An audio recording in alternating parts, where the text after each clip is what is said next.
വയനാട് നമ്പിക്കൊല്ലിയിൽ ഇപ്പോൾ സൂര്യകാന്തി വസന്തമാണ്. നെന്മേനി പഞ്ചായത്തിലെ നമ്പിക്കൊല്ലി പാടശേഖരത്തിലാണ് കത്തുന്ന വേനലിലും നിറക്കാഴ്ചയൊരുക്കി സൂര്യകാന്തി പൂത്തു നിൽക്കുന്നത്.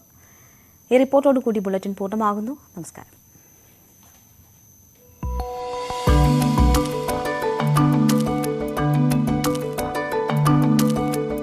കൊടും വേനലിൽ പാടങ്ങൾ വരണ്ടുണങ്ങുമ്പോൾ പ്രതീക്ഷയുടെ മഞ്ഞക്കടൽ തീർക്കുകയാണ് വയനാട് നമ്പിക്കൊല്ലി കഴമ്പ് ചൗണ്ടൻ പാടശേഖരത്തിലെ കാഴ്ചകൾ. ഒരേ ഏക്കറിലാണ് ഇവിടെ സൂര്യകാന്തി പൂത്തു നിൽക്കുന്നത്. ഭക്ഷ്യ എണ്ണ കൃഷിക്ക് സർക്കാരിൽ നിന്ന് ആനുകൂല്യം ലഭിച്ചാൽ വലിയ പ്രോത്സാഹനമാകുമെന്ന് കർഷകനായ ബാലകൃഷ്ണൻ പറയുന്നു. സൂര്യകാന്തി പാടം കാണാനും ഫോട്ടോ എടുക്കാനും നൂറുകണക്കിന് ആളുകളാണ് എത്തുന്നത്. ഓയിൽ സീഡ്സിനുള്ള ആനുകൂല്യങ്ങൾ ഇപ്പോൾ സർക്കാരിൻ്റെ സംവിധാനത്തിലില്ല.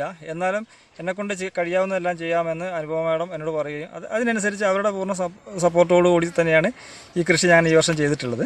സാധാരണ ഈ വേനൽക്കാലത്ത് തരിച്ചു കിടക്കുന്ന പാടങ്ങളിൽ ചെയ്യാവുന്ന ഒരു വിളയാണ്.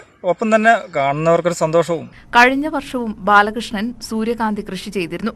വയനാട്ടിലെ കാലാവസ്ഥ സൂര്യകാന്തി കൃഷിക്ക് അനുയോജ്യവും ലാഭകരവുമാണെന്ന് കർഷകൻ പറയുന്നു. ന്യൂസ് 18 വയനാട്.